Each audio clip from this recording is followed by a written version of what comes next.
Coming up on Tech News Today, is a third Sony hack coming? Well, they're going to give you free identity theft protection, so don't worry about it. Also, bandwidth caps under fire, and Apple, could they ditch Intel for ARM? We'll talk about that and more coming up next. Netcasts you love. From people you trust. This is TWiT. Bandwidth for Tech News Today is provided by Cachefly at CACHEFLY.com.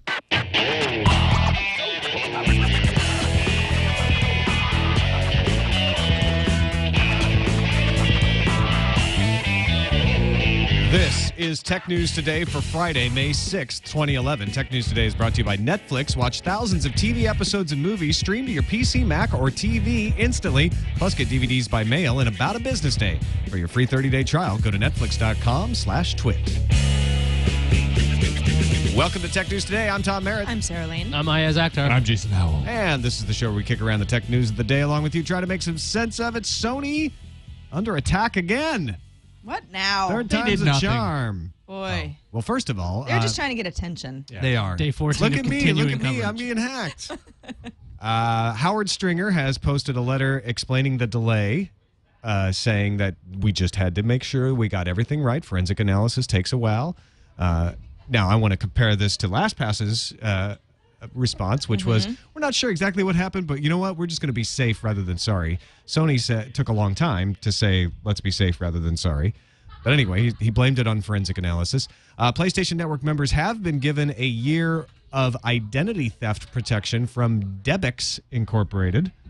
They'll search around to see if anybody is doing something weird with your identity and alert you and give you a chance to put fraud alerts and shut down bank accounts and all that kind of stuff. Yeah, After a year, if a hacker's really, really patient, then you're still in trouble. Yeah, hold on to that database for a year. I looked up this Debix company, and they've worked with the state of Ohio after it had a huge data breach and a bunch of other states.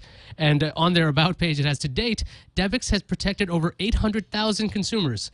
So if they're going to give everyone in PlayStation Network, that's like, what, 77 million? Yeah, they're going to be staffing up Yes. at Debix.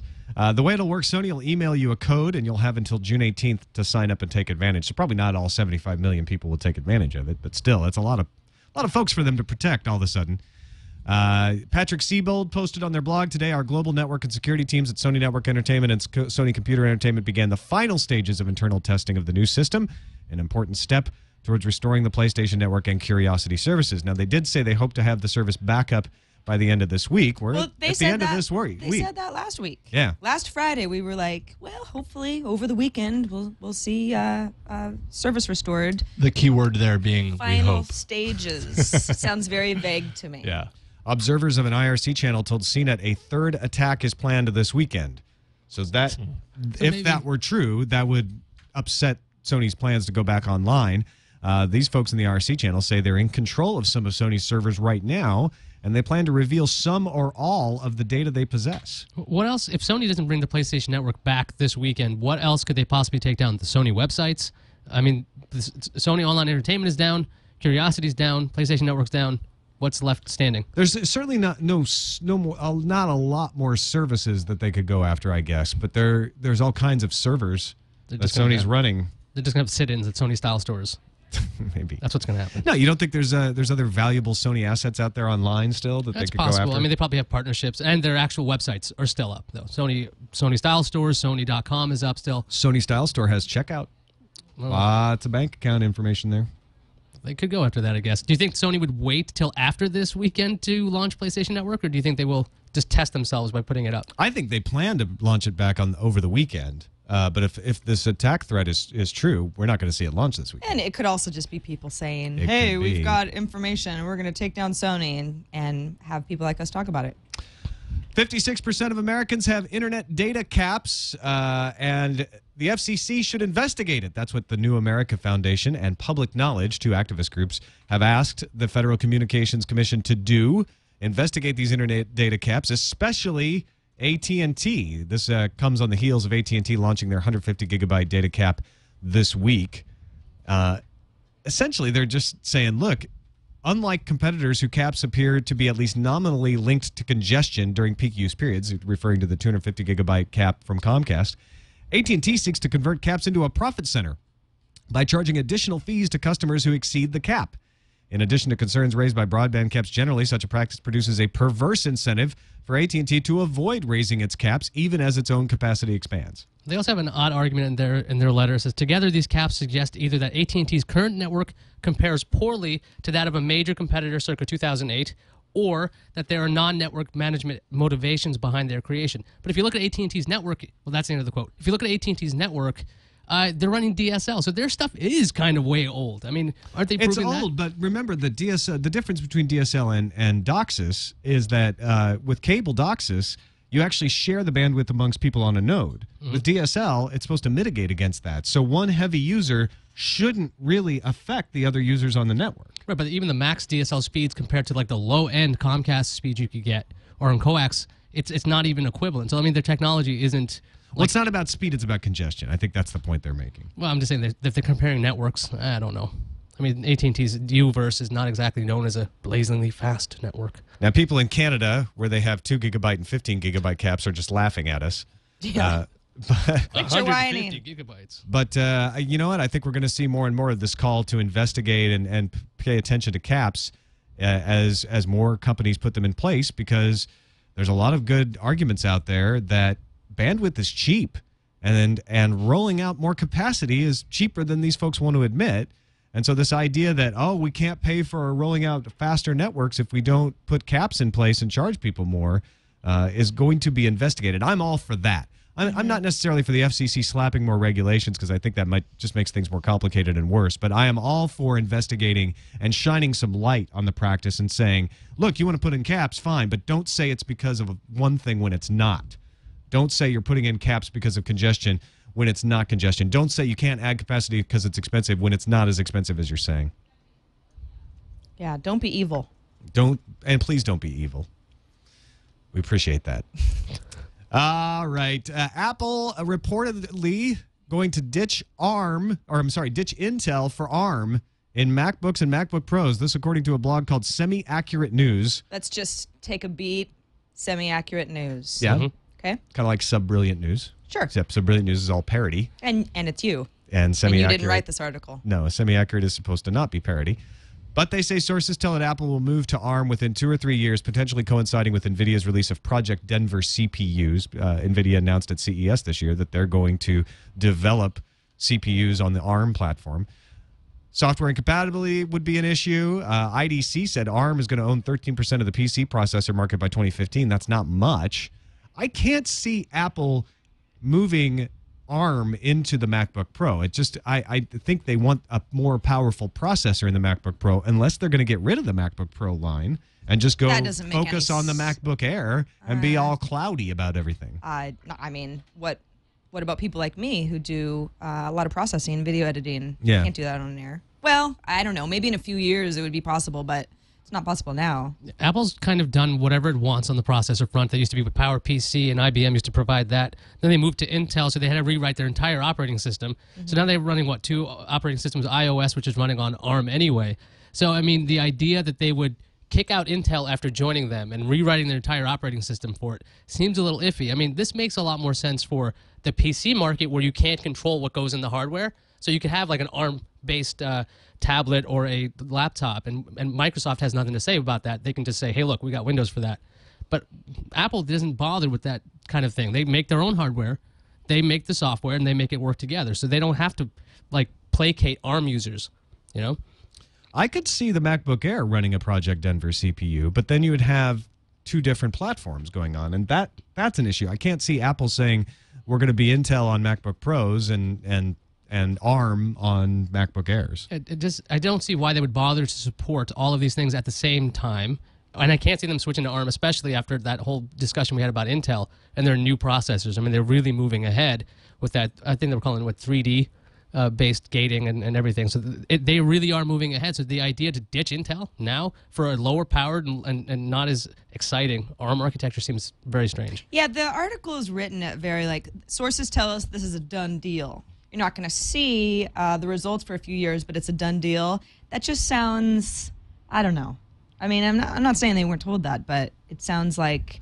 My guess is that somebody at Apple is considering this. Sure. And maybe there's actually talks between Apple and NVIDIA about the possibility of it, but it's no farther than that.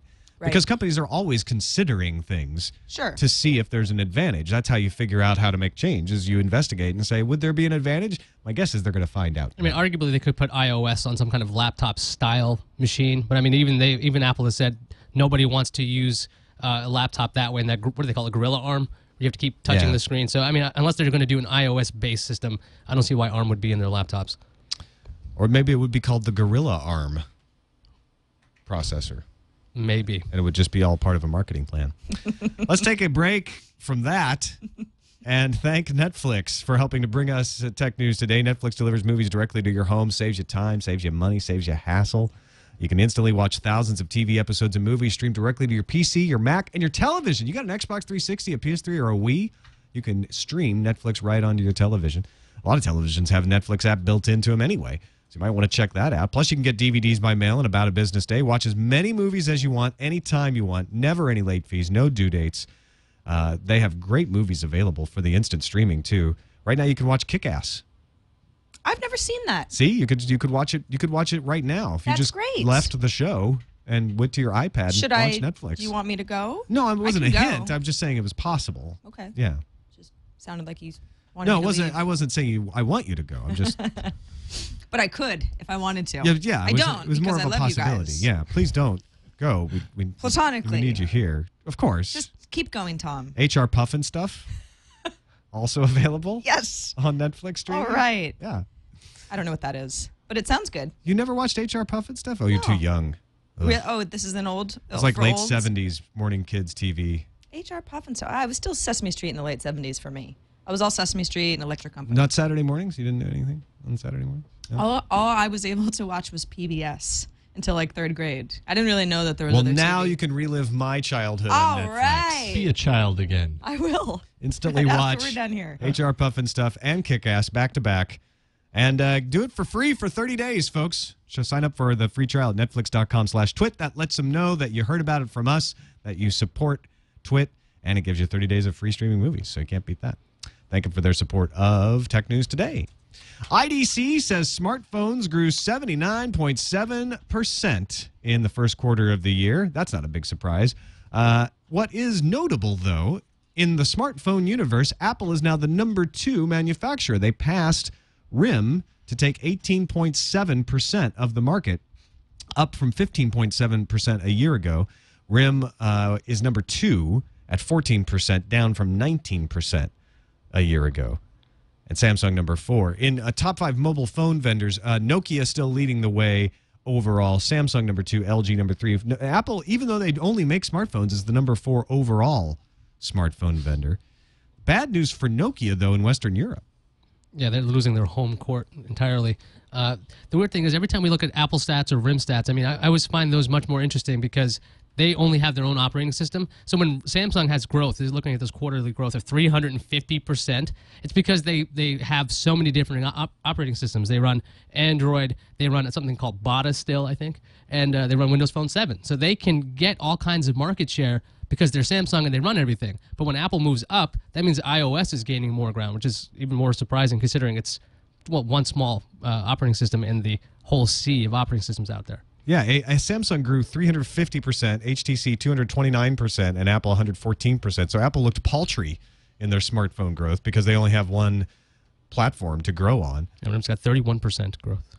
And in Western Europe, Apple is now the #1 smartphone maker and Samsung the #1 overall phone maker. Nokia sank to #2 in both categories. Not good news for Nokia, especially because they've got a year or two transition underway. Well, maybe the people over there are kind of depressed that they lost all their jobs. They're like, I'm not buying a Nokia phone. Forget it. It's possible. Out of spite. They all got iPhones. I wouldn't even buy Nokia fishing supplies. It'll be interesting to see what Nokia's numbers are like in a couple of years. But I don't know. I just have a bad feeling about this.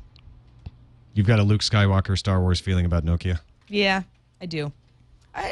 Windows Phone it's a great operating system, but I just don't know. I don't think so. State of California is considering a bill that would force California companies to provide a method for consumers to opt out of data collection. Sounds like a good idea. Opt out of data collection isn't so hard on businesses. I prefer things be opt-in personally, but this seems rather business-friendly. Not so, says Google, Facebook, Time Warner, CTIA, and the California Chamber of Commerce, and about 30 other associations and companies who sent a letter protesting Senate Bill 761, claiming that existing laws already protect consumers, pointing out browsers already have do not track capability and are cooperating with the FTC on self-regulation, warning that this legislation would hurt the California economy, and calling the legislation unconstitutional because of interstate commerce concerns. Yeah, this kind of reminds me of what they teach you in law school. They say, usually it's a case about a man arguing about a dog bite. It's, I don't have a dog. If I had a dog, he doesn't bite. My dog didn't bite, and my dog doesn't bite you, or didn't bite you. So you say every single argument you can. And actually looking at this, I was looking at the preemption issue, the idea that it would be unconstitutional. I mean, the internet itself, I mean, it's very interstate commerce, and to have rules that are just angled towards California, there could be problems there. So that's actually a pretty good argument they have, all 30 of these companies. I don't know about the actual law. It seems a little bit iffy. I think it's probably a bad idea to write a law like this because you have to have so many prevarications about what might happen. According to the summary, the bill would specify that such information that would be opt-out of collection includes but is not limited to the online activity of an individual and other personal information. The bill would subject these regulations to certain requirements, including but not limited to a requirement that a coveted entity disclose to a consumer certain information relating to... It just goes on and on like that. There are exceptions that can be made on behalf of online companies if they are A, providing, operating, or improving a product or service used, requested, or authorized by an individual. So you don't have to get them to opt... They don't get to opt out in that case. If you're saying, I want this improvement. B, analyzing data related to the use of the product or service for purposes of improving the product, services, or operations. Wow, that loophole seems to be semi-wide. Mm-hmm. You could drive a truck through that. Yeah, actually, I'm saying I'm going to analyze. The only reason I'm collecting this data, even though they opted out, is I want to improve my product or service. That's all I got to say. Well, so this bill is pretty much useless. And the bill, you can get around it too if you're not providing service in that area. So that could just mean like there's a little test. Are you from California? They check your IP. And guess what? We don't have service where you are now. Sorry. We're complying with the law, but you don't get service. Yeah. So anyway, it's a test case for this kind of thing. I prefer what the FTC is saying, which is self-regulate, make browsers that have do not track, and get the industries to honor those do not track systems so that I and my browser can turn it on and off, and we don't have to have a lot of these special cases of, well, if you're doing this, it's okay, and if you're not, it's not. Just leave it in everybody's hands to turn it on or off as they will.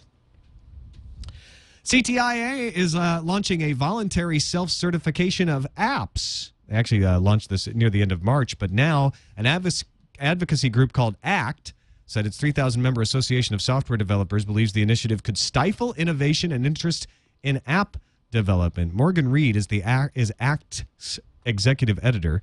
He says if it's a CTIA self-derived push, that seems like an intermediary regulator.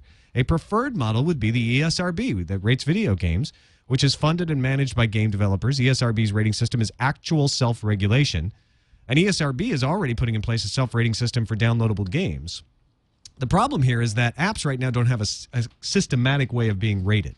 So what's rated one way on an Android marketplace might not be rated the same way on the iOS App Store, might not be rated the same place as a BlackBerry App World. Do you think there's a lot of pressure from parents groups and things like that who want a rating system on these? I mean, most of these things when you go to the apps, they're trying to get in front of that. When you see an app store, it says 18 plus, or they say it has objectionable material. I don't know what Android has. Does it have the same kind of warnings when you try to install applications like a web browser? Sorry, not that I've noticed, actually. It's not that it isn't there, but there's a lot of details there when you're installing an app. And actually, any description, people can choose whatever they want to put in the description. So that's right. I suppose if it's out of the ordinary, they might include it in there, but there is no official notice. If they have some kind of self-regulation thing, then you won't have parents groups freaking out and saying, oh, we need to have this up here, and this is the way it's going to be, and you could avoid stringent... Google has a 4-tier rating system. Everyone up to high maturity, and developers assign their application a rating based on its content, then publish it to the Android marketplace. If users flag a published application for somehow misrating itself, then Google can go and re-rate it. Somebody in the chat room is suggesting a Rotten Tomato style rating. It could be just a bunch of Metacritic saying, yeah, you know what, this This is the way it is. It's really much more mature than Warner people Brothers think. owns Rotten Tomatoes now, so we can't that's trust not that. going to work. We can't trust that. So Rotten Tomato style. Yeah. Now, I liked what ESRB was doing for downloadable content, where it had this very, very well thought out questionnaire that a developer just answered questions and then gave the rating based on that. I think you could do something like that for apps, and maybe ESRB is the right organization to get this started. Well, the thing is, that the CTIA would be taking care of this rating system, and the phone companies or the app makers, who exactly is angry about this? Who wants to It's the developers. The developers don't want CTIA to run it because they feel like that's not the developers running it then. That's the manufacturers and the carriers And they running have an it. agenda. Yeah. So and multiple it's agendas. So a with lot of mobile- political complications there. Would mobile apps, mobile games, would they have 2 ratings? One with ESRB, one with... Well, no, it's downloadable games for like the consoles right now with ESRB. Mm-hmm. I'm not sure that they said they want to have mobile games in there eventually, but they're not there yet. So this would be the perfect time to say, well, let's take what the ESRB is doing, apply it to mobile games, and apply it to other apps as well. I don't know that you need a rating on an Office app, but maybe you do. You could write some horrible things in there. You could. That's Yeah. spell check. That's the thing. Has it's dirty like words in it. Some note-taking app that's very helpful. What's the rating? Yeah. I guess just all ages or something. Yeah, it'd be... It has to do with not just games, but books and entertainment apps, art apps, video access, that sort of stuff. It can just be very subjective, though. Well, that's true of the ESRB, too. Yeah. Yeah. Demand Media had their earnings call and is trying to portray themselves more as a responsible, content-loving organization. Demand says they're planning to hire more experienced writers to produce articles, as many as 850 words per article for $350 an article. Wow. That's bank. It is. The company made the announcement on their conference call with Wall Street analysts, referring to Google's algorithm change we've talked about called Panda. They said that demand sites plummeted 20 to 40% after Panda, but CEO Richard Rosenblatt said it seems like they put the best content up to the top and penalized the lowest quality content. Everything seems to be running through their system like it should. So that means Google can control the content or the quality of content on other sites just by going, yeah, you know what? That's not so good.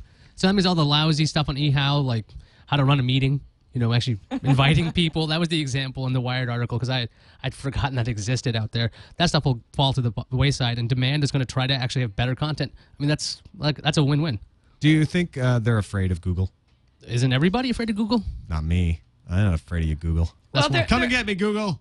they're forced to re-examine their strategy, and it's still a good win for us. Crappy eHow results up at the top of my Google search results. I won't miss them. In all fairness, I did like eHow for how to tie a tie. Different ties, different kinds of ties. Windsor, double Windsor, not bad. Double Windsor, really? Oh yeah. The thing about eHow is you never know. Sometimes their articles are good. But they also had ratings on And their then own every articles. once in a while you look at it and you're like, that's just stupid. They allowed their own articles to get rated, so I'd see it's 1.5 stars, and they would just immediately disregard Did it. those ratings end up bearing out? Are they a good guide? I usually ignore those ratings because I figure they're just crap. When they're 1.5, it's crap. All right. Interesting. How to tie a tie, Google results, no eHow. Not anymore. I guess Nope. that was crap. Nope. But No, there see, are a you were lot of tying other it all wrong. results. The tie actually is supposed to hang down in front. Which is why I don't wear the tie. Yeah. You're wearing it right now. You just It's tied it the fine. eHow way. All right, let's move on to our news fuse.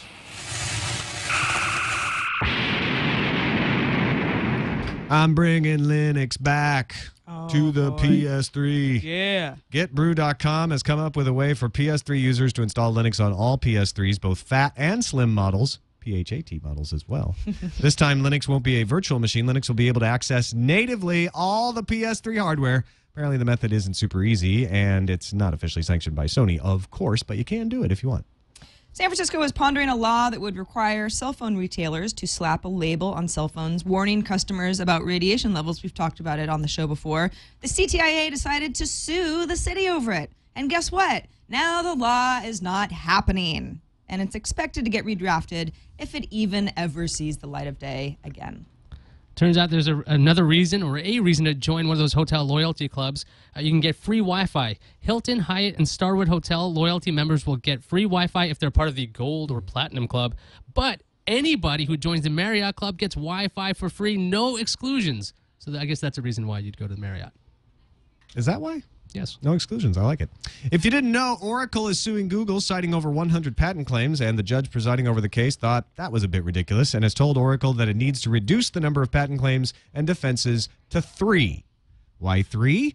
The judge says that is a triable number, something a jury could actually handle in a reasonable amount of time. Swift justice. All right. Kind of a bad time to be T-Mobile because not only is AT&T trying to swallow them whole, but the company also lost almost 100,000 customers in the first quarter of this year. I guess on the sort of bright side, revenue is stagnant compared to last year around the same time. So Mosquitoes growing that kind of revenue. Yeah. It's stagnant. Yeah. It's just that sitting water of money. Yep. HTC is offering a stylus for its Android tablet called the Flyer. The Flyer costs a somewhat reasonable $500. The stylus is extra, $80 extra. Perhaps HTC took Steve Jobs' comment about if you see a stylus, they blew it a little too seriously, so they priced this thing pretty much out of existence. Are you worried about JavaScript enough to run no script or maybe not script on Chrome? Get ready to add it to your smartphone, mates. No script anywhere. Get it? NSA. Is the nickname for the next major iteration of the NoScript security add-on, which will work in Firefox 4 mobile and be available on Android and MIMO smartphones. Some time ago, Sprint with Google Voice integration went official, but there's one small, minor little problem that it's not working for everybody. Sprint's telling users to visit the Google Voice forum for support. That forum is full of angry people who can't get Google to help. So maybe this is Google's way of getting its user to be more social because they can bond over Google not giving them customer support. You too? Yeah, me. We hate Google. That's the social I hate strategy. Google. Yeah, and everyone's connected now. They're interacting. It's bonding. Yeah. It's beautiful, really. It's working. Yeah. Good job. Go Google. Finally, 4D cinema seats. What the crap is a 4D cinema seat? 4D as in 3D plus another I think texture. all movies are in 4D because they're in time. But what does this mean? It's like some kind of jiggling you while you watch the movie. Yeah, this is from D-Box, not to be confused by any other term. I'm reading from the article here. The effects Stupid D-Box. carefully synchronized to the action range from intelligent vibrations to a popcorn-throwing jolt backwards if a character is punched on screen.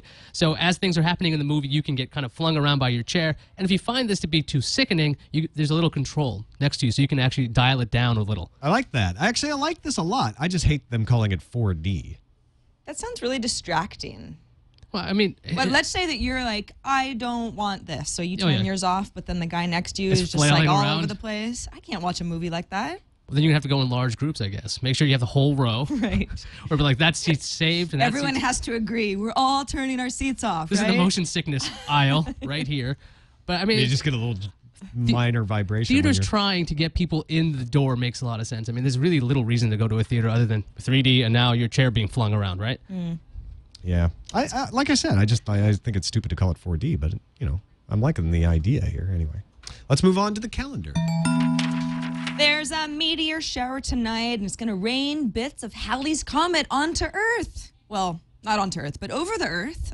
It's the annual Eta Aquarid. I'm sure I'm butchering that. I'm sorry, space nerds. The meteor shower will peak early tomorrow morning, and it's expected to put on a dazzling display of shooting stars. If you like that sort of thing, and I know a lot of us do. Tomorrow, May 7th, is free comic book day, so find your nearest comic book store and go to town. Hopefully, they'll be giving you a free comic. Yeah, we usually have several from lots of different distributors, so it's a good way to get free stuff. Are you going to celebrate free comic book day? I tomorrow? usually download free comics from the Comics app on iPad. Oh, on Free yeah, Comics that's Day. a good call. Yeah. There's a comic book store near me. Maybe I'll check in.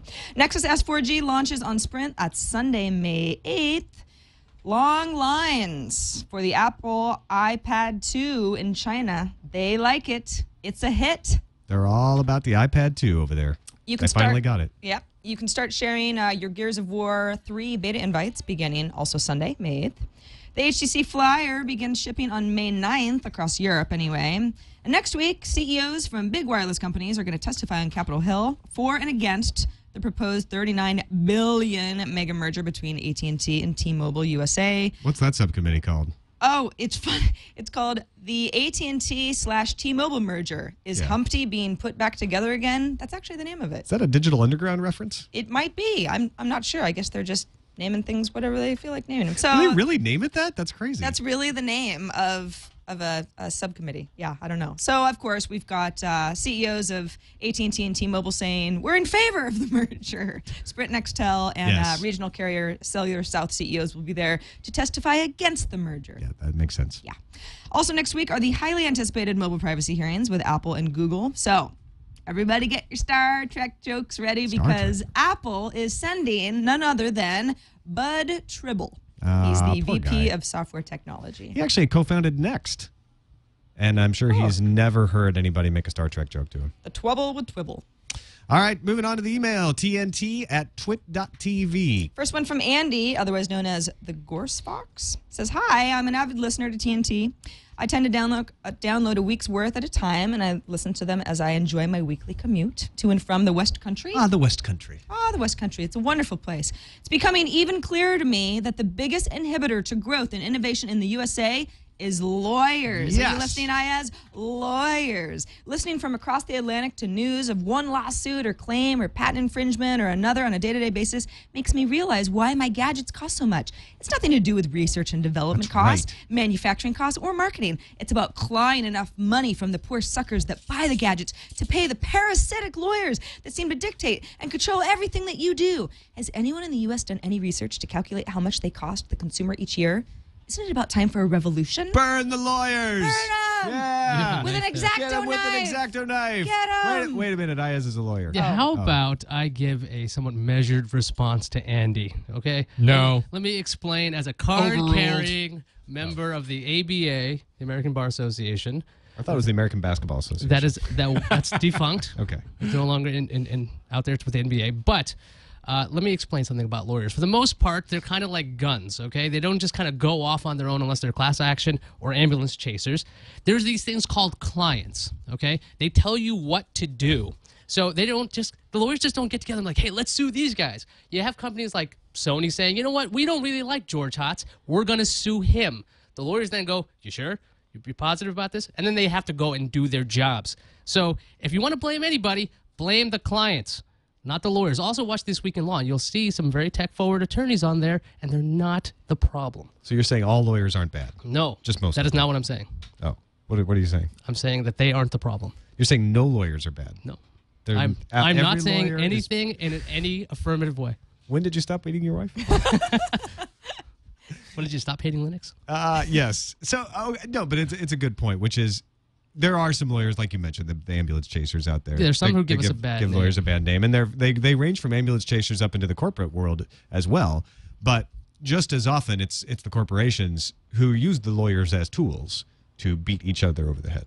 Pretty much. I'm telling you, like a gun. Pretty much. It's the client who decides where to point and who to shoot. So you're a loaded gun Sometimes. because he's a lawyer. Who should we shoot? I don't have any clients. I don't know. Yeah, I need to think about this. Yeah. All right. Okay. Meanwhile, I'll read the next email from the Moke. Got an email from the Moke. He says, David Braben has developed a tiny USB stick PC that has HDMI port in one end and a USB port on the other. You plug it into an HDMI socket, then connect a keyboard via the USB port, giving you a fully functioning machine running a version of Linux. The cost? $25. Yeah. Even has an SD card slot. Hardware is being offered is no slouch either. It uses a 700 megahertz ARM11 processor coupled with 128 megabytes of RAM, runs OpenGL ES 2.0, decent graphics performance with 1080p output confirmed. Storage is catered by the SD card slot. It also looks as though the modules can be attached, such as a 12 megapixel camera seen in the image that he posts in the link at geek.com. So I like this. $25 HDMI streaming. Put your movies on an SD card, plug it into the TV, boom. That's awesome. Not as nice as network streaming, but could be really cool in a hotel. A $25 solution, too. Yeah, and it's cheap. What do you think, lawyer? I think I've seen Speak. I've seen a smaller PC, the ones that actually fit in those Objection! those little keystone things that you can attach into your wall. I've seen these tiny little Linux boxes. This is kind of neat. Those are tinier than this? Mm-hmm. Really? I thought those were like wall wart size. No, I think they're smaller. Okay. But I could check. But this is has still a cool. power source inside of it. You don't have to plug it into the wall. Well, that's pretty cool then. Yeah, that's what I like about But it. yeah, $25. I mean, that's another thing. Getting PCs in the hands of people who can't get it, I think that's way more You could important. just drop these out of an airplane. I guess you could drop any PC out of an airplane, though. Well, no, right? these, just thousands of them. I think some pieces might hurt It's people. raining. All right, thanks to the Moke for sending that along. Thanks, the Moke. Really appreciate that. I don't know if you talk like that, but Got an email from the Moke. I hope you do. Oh, it's funny. All right, that's it for this edition of Tech News Today. That's it for this week of Tech News Today. Put a fork in us. We're done. TNT at twit.tv is the email address, 260-TNT Show. The voicemail, call us and leave us a comprehensible and comprehensive message. Keep it under 30 seconds. We might play it on the show. And, of course, you can find us on the web, twit.tv/TNT. We'll see you Monday. Google I.O. next week. We'll have special coverage. Ow! Yay!